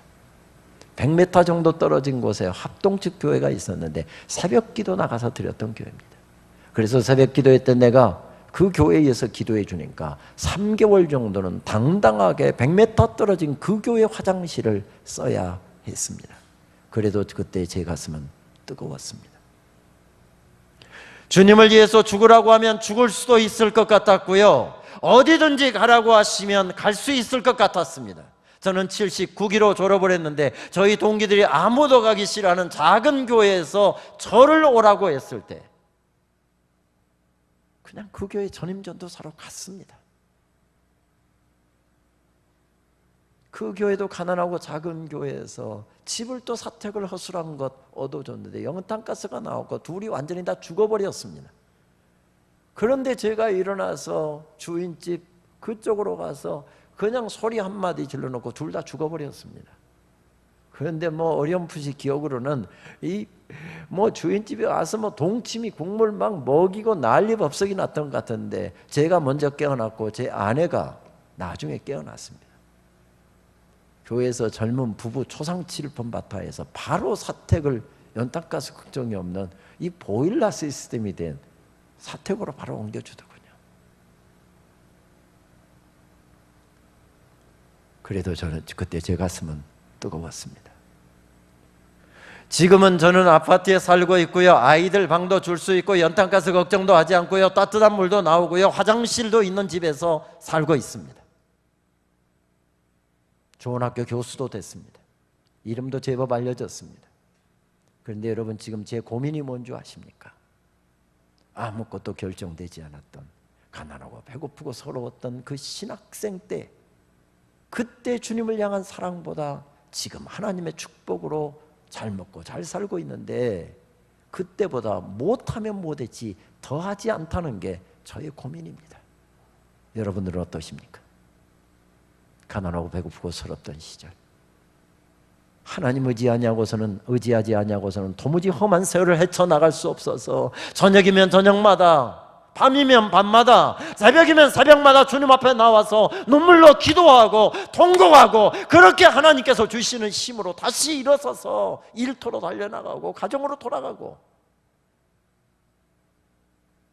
하나님께서 이렇게 살게 하셨는데 그때보다도 고백이 뜨거우십니까? 복된 분들이십니다. 찬송이 뜨거우십니까? 복된 분들이십니다. 예배가 뜨거우십니까? 복된 분들이십니다. 그런데 그러지 않다고 한다면 우리 이번 집회 동안에 함께 고민하십시다. 왜 왕궁을 거닐고 있는데 왜 축복의 자리에 세움받았는데 그 힘들고 어려웠던 강야와 같은 시절 그때 어려웠던 때보다 더 감사가 뜨겁지 못한가, 더 고백이 뜨겁지 못한가, 예배가 뜨겁지 못한가. 그렇습니다. 이 자리에 서 있는 것이 하나님의 은혜로 되어진 일입니다. 다윗은 그것을 깨달았기에 평생 그 고백으로 살아갑니다. 여호와께서 내게 주신 은혜를 무엇으로 다 보답할꼬? 왕이신 나의 하나님, 내가 주를 높이고 영원히 주의 이름을 송축하리이다. 2012년도 가을학기를 학교에서 한 학기 연구학기를 내주셔서 저는 미국의 콜롬비아 신학대학원에서 교환교수로 한 학기를 보냈습니다. 집회인도와 세미나 등으로 해서 그 도시에 처음 간 것은 아니었지만은 한 8개월 정도 긴 시간을 그 도시, 그 학교에 그렇게 길게 있었던 것은 20년 만에 처음이었습니다. 저는 담임 목회를 하다가 지도교수의 강권에 못 이겨서 유학을 출발해서 그 학교에서 20년 전에 석사과정을 다시 밟아들였습니다. 잊어버리지 않습니다. 2012년도 8월 29일 날 총장실에서 연락이 왔습니다. 며칠 후에 컨보케이션, 미국은 입학식과 개강 예배를 함께 합해서 드리는 것을 컨보케이션이라고 이야기하죠. 컨보케이션 예배가 있는데 그때 교수님 참석할 수 있느냐라고 하는 그런 이메일이었습니다. 당연히 참석하겠습니다. 예배 시간보다 좀 빨리 기도 좀 하고 싶어서 예배 시간보다 좀 빨리 가서 오늘 예배가 드려질 장소, 20년 전에 앉았던 제일 뒷좌석 제자리에 가서 앉아서 한참 기도하고 있었습니다.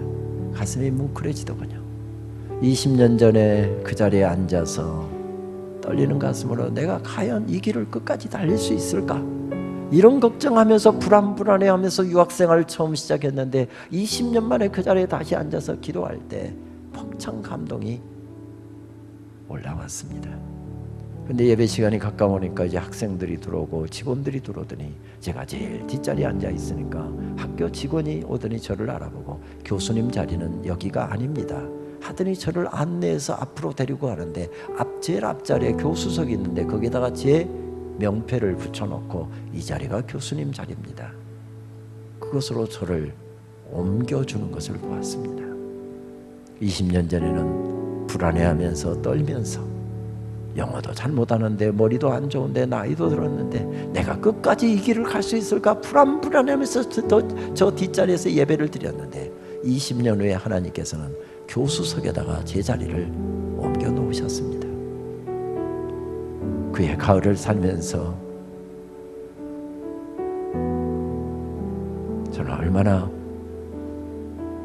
하나님의 은혜가 감사해서 울었는지 모릅니다. 특별히 그때 가장 많이 불렀던 찬송은 울면서 하나님 앞에 그 도시에서 올려드렸던 찬송은 그런 찬송이었습니다. 내가 지금까지 지내온 것은 주의 은혜라 주의 은혜라 지금까지 지내온 것은 내가 이 자리에 서 있는 것은 주의 은혜라 주의 은혜라 이 자리에 서 있는 것은 주의 은혜라 주의 은혜라 이 자리에 서 있는 것은 이 자리에 서 있는 것은 그렇습니다. 우리도 하나님의 은혜를 떠올리시면서 함께 고백하시겠습니다. 긴 시간 앉아 계셨는데 몸이 불편하신 분들은 앉아서 찬송하셔도 좋고 가능하신 분은 한번 우리 혈액순환도 할 겸 일어서서 찬양 드리도록 하겠습니다.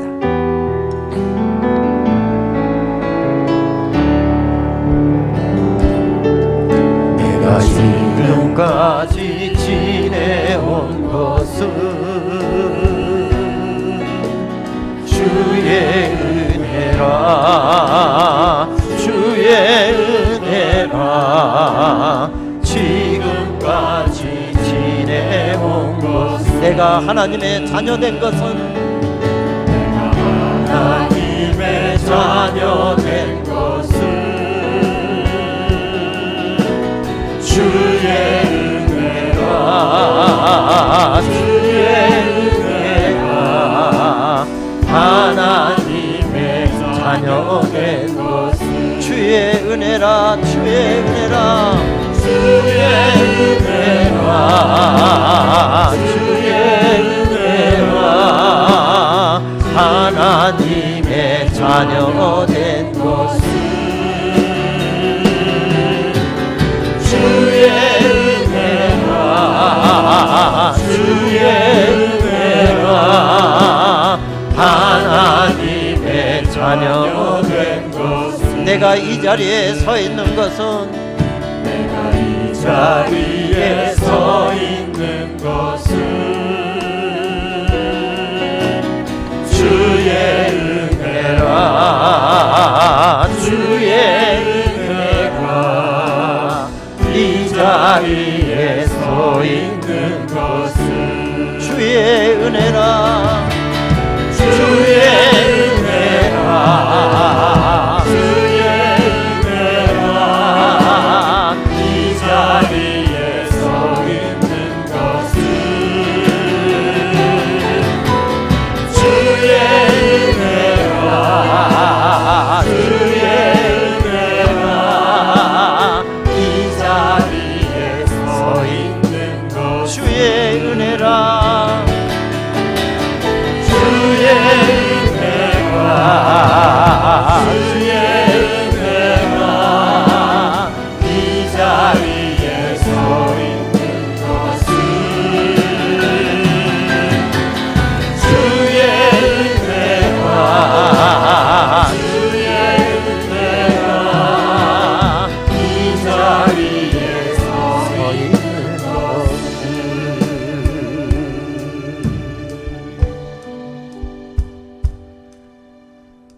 내가 지금까지 지내온 것은 주의 은혜라. 주의 은혜라. 지금까지 지내온 것은 내가 이 자리에 서 있는 것은 같이 고백하시겠습니다. 내가 이 자리에 서 있는 것은 주의 은혜라. 주의 은혜라. 이 자리에 서 있는 것은 주의 은혜라.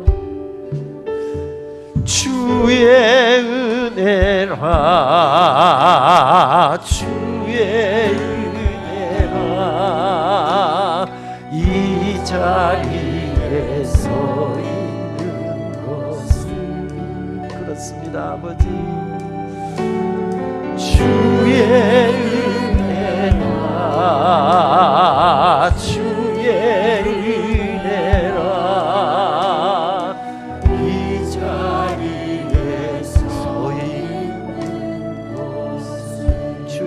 은혜라. 두 손을 높이 드시고 고백하겠습니다. 주의 은혜라. 주의 은혜라. 이 자리에 서 있는 것은 주의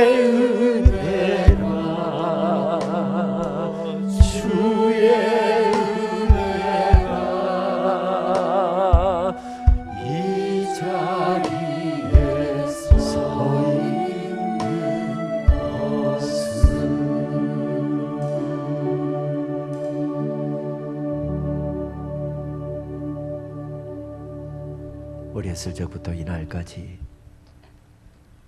앞길 캄캄해서 방황하던 젊은 날부터 이날까지 앞길이 이렇게 막히고 저렇게 막혀서 하나님 앞에서 통곡하던 그날부터 이날까지 하나님께서 우리를 인도해 주셨고 하나님의 은혜로 덮어주셨기에 아멘. 우리가 지금 여기에 서 있습니다. 아멘. 하나님 감사합니다. 아멘. 남은 인생길 이 고백으로 살겠습니다. 아멘. 여호와께서 내게 주신 은혜를 무엇으로 다 보답할까? 하나님께서 세워주신 은혜의 자리 왕궁에서 바로 거기에서 하나님의 은혜를 생각했던 다윗과 같이 주여 모일 때마다 이곳에서 하나님의 은혜를 생각하겠습니다. 아멘. 하나님의 은혜를 떠올리며 더 좋은 예배와 더 좋은 성김과 더 좋은 찬양과 더 좋은 기도와 더 좋은 섬김의 삶을 살겠습니다. 아멘. 그러다가 주님 기쁨으로 맞이합니다. 만나겠습니다. 아멘. 주여 그렇게 살게 하여 주옵소서. 아멘. 우리 시간 합심해서 결단하면서 우리 통성으로 한번 기도하도록 하겠습니다. 아버지 하나님 감사합니다. 주의 귀한 백성들 불러 모으시고 저녁 늦은 시간까지 하나님의 귀한 말씀 듣고 합심해서 이 시간 함께 기도하며 달려나갑니다. 긍휼에 풍성하신 아버지 하나님, 은혜에 풍성하신 아버지 하나님, 은혜를 베풀어 주셔서 이날까지 살게 하신 것을 참으로 감사를 드립니다. 아버지 하나님, 하나님의 은혜가 아니면 이 자리에 설 수 없는 부족한 것 하나님께서 세워주셔서 말씀 전하게 해주셔서 감사합니다. 가난하고 배고프고 서럽던 그 시절 여기까지 하나님께서 인도해 주셨고 은혜로 덮어주셨기에 우리가 이날까지 이룰 수 있었고 하나님의 은혜로 이만큼 살게 되었사온데 왕궁을 거닐면서 여호와께서 내게 주신 은혜를 무엇으로 다 보답할 거 고백했던 다윗과 같이 하나님 남은 인생을 살아갈 때 바로 여기서 하나님의 은혜를 생각하게 하시고 여기서 하나님의 은혜가 떠올려질 때마다 더 좋은 성경과 더 좋은 예배와 더 좋은 찬양과 더 좋은 고백과 더 좋은 하나님을 향한 충성과 사랑으로 올려드리는 귀한 우리의 남은 생애가 될 수 있도록 주여 역사하여 주시옵소서. 해방교회가 이곳에 아버지는 폭력 땅에 고향을 두고 친척들을 두고 아버지는 모든 집들과 모든 것을 내려놓고 이곳에 내려와서 아버지는 산정성기에 아버지는 눈막 짓고서 그렇게 삶을 시작하고 교회를 세웠는데 아름다운 교회로 이렇게 우뚝서게 해주셔서 감사합니다. 주의 백성들의 이곳에서 하나님의 영광을 생각하게 하시고 하나님의 은혜를 생각하게 하시고 하나님의 왕되심을 고백하게 하시고 그래서 한마음 한뜻되어서 하나님 기뻐하시는 것에 마음 두고 하나님의 기뻐하시는 것에 마음 두고 달려나가는 아버지 주의 교회 되게 하여 주옵소서. 주의 권속들 되게 하여 주시옵소서. 오 하나님 역사하여 주옵소서. 오 하나님 역사하여 주옵소서. 능력으로 역사하신 아버지 주장하여 주시옵소서. 한순영 십년들마다 하나님의 은혜에 대한 감격이 새로울게 하시고 그 감격 가지고 남은 생에 살아갈 수 있도록 주여 역사하여 주옵소서.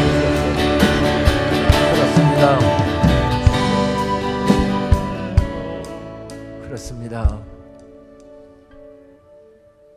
풍력 땅에서 집도 버려두고 토지도 버려두고 조상대대로 살아왔던 땅들 버려두고 이곳에 내려와서 남산자락 아무도 가지 않고 아무도 살지 않는 남산자락에 움막 짓고 살아가면서도 하나님의 교회 세우고 이곳에서 가만히 깔고 새벽마다 저녁마다 눈물로 기도했던 우리 믿음의 선배 우리 아버지 세대 할아버지 세대들의 헌신이 있었기에 교회도 이만큼 세워졌고 나라와 민족도 이만큼 세워졌습니다. 아멘. 한반도가 얼마나 지금 이 상황 가운데 있는지 우리는 여러 뉴스를 통해서 확인하잖아요. 우리나라를 위해서 이 시간 한번 기도하고 돌아갔으면 좋겠습니다. 저 북녘 땅을 위해서 한번 기도하십시다. 70년이 넘도록 70년째 하나님께서는 이스라엘 백성들 포로로 붙잡혔던 그들을 해방의 은혜를 허락해 주셨는데 주여 이 민족을 언제 통일의 복을 허락해 주실 것입니까? 우리 형제와 가족들이 언제 만나게 하시겠습니까? 우리의 고향에 언제 돌아가게 만드시겠습니까? 우리 어머니 세대가 우리 아버지 세대가 그렇게 그리워하고 눈물로 기도하다가 하나님이 이 땅을 떠나가고 있는데 주여 언제까지 이 우리 민족은 전쟁 이야기만 하다가 끝이 나야 되겠습니까? 평화 이야기로 넘쳐나는 이 땅 되게 하여 주옵소서. 강대국의 손에 맡기지 마시옵시고 하나님 친히 이 민족을 다스려 주시옵소서. 아버지 하나님 이 땅에 전쟁의 어려움이 사라지게 하여 주시옵시고 온 세상에 평화를 전하는 나라 되게 하여 주옵소서. 고난과 아픔과 전쟁을 경험한 민족이니 주여 전쟁으로 분단으로 아픔으로 살아가고 있는 전 세계 방방곳곳에 평화를 전하고 주의 평화의 복음을 전하는 민족 되게 하여 주옵소서. 아멘. 우리 시간 나라와 민족을 위해서 합심해서 한 번 더 기도하도록 하겠습니다. 아버지 하나님 감사합니다. 나라와 민족을 위해서 기도합니다. 저 북녘 땅을 위해서 기도합니다. 어려움 가운데 있는 이 민족을 위해서 이 시간 간절하게 기도합니다. 주여 긍휼에 풍성하신 아버지 하나님 은혜를 더하여 주시어서 전쟁의 이기로 아버지는 넘쳐나고 있고 아버지는 핵무기 개발과 아버지는 미사일 발사로 인해서 어려움 가운데 있고 강대국의 아버지는 여러가지 저신으로 말미암아 전쟁의 기운이 감돌고 있는 이 한반도 땅을 위해서 간절하게 기도합니다. 주여 긍휼히 여겨주시옵소서. 이 민족을 긍휼히 여겨주시옵소서. 아버지는 해방의 날을 기다리면서 이름도 해방교라고 이름을 지었습니다. 하나님의 해방촌을 이루었습니다. 이곳에서 하나님의 나라를 이루었습니다. 주여 긍휼과 은혜를 베푸신 우리 하나님께서 능력과 은혜를 허락하여 주시어서 아버지는 손들고 간절하게 기도하오니 이 민족에게 은혜를 베풀어 주시옵소서. 하나님 복역 땅에 하나님의 강권적인 역사로 말미암아 변화의 역사가 일어나게 하여 주시옵소서. 국간의 70년의 신세라고 은혜를 베풀어 주시옵소서. 능력을 베풀어 주시옵소서. 소문을 허락하시는 아버지 이 민족이 하나님의 은혜로 온 민족이었네. 이 민족이 하나님을 섬기지 않는 민족 되게 하여 주옵소서.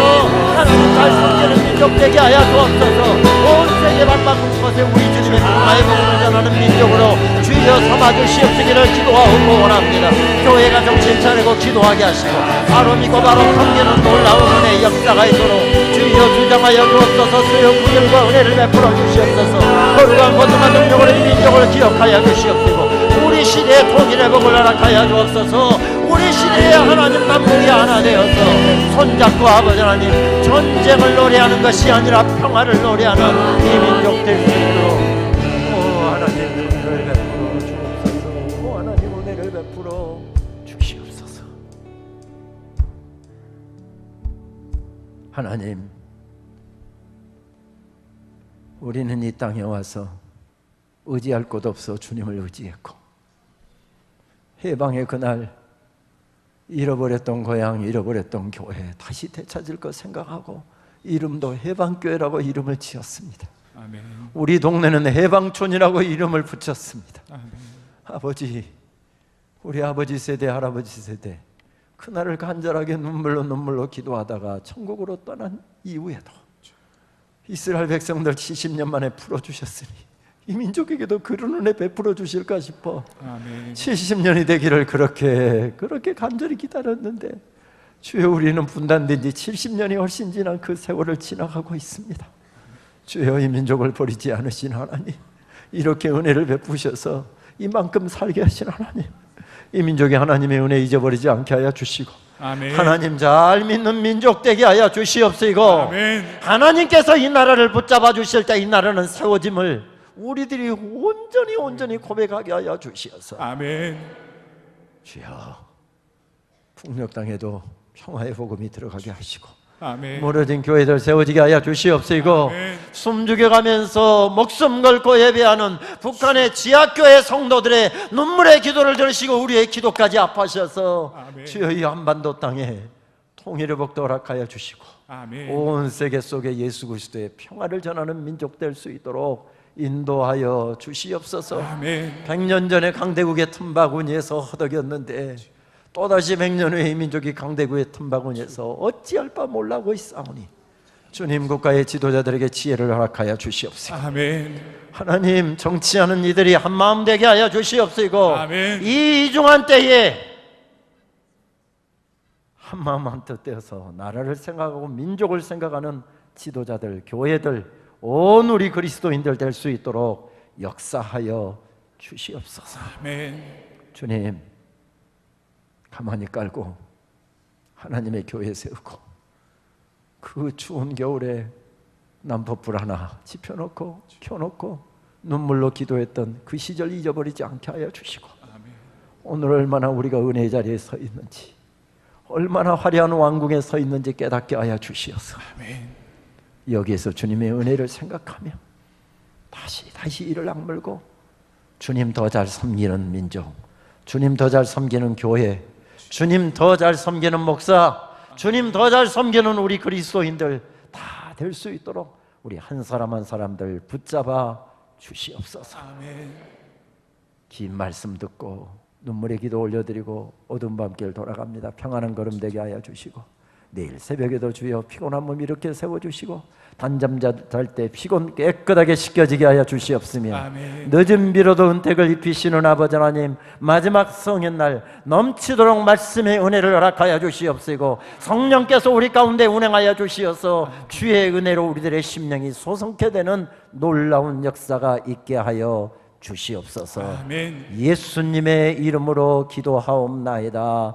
아멘. 이제는 우리 주님 예수 그리스도의 은혜와 하나님 아버지의 크신 사랑하심과 성령님의 교통하심이 하나님의 은혜로 이날까지 살아왔고 하나님의 은혜가 아니면 살아갈 수 없는 존재임을 고백하면서 바로 여기에서 하나님의 은혜를 깊이 떠올리고 감사하며 더 좋은 예배, 더 아름다운 삶, 더 깊은 사랑을 주님 앞에 올려드리며 남은 인생을 살기로 마음에 작정하고 그렇게 살기 위하여 삶의 자리로 나가는 주님의 이 사랑스러운 주의 백성들 머리 위에 이제로부터 영원토록 함께 계시기를 축원하옵나이다.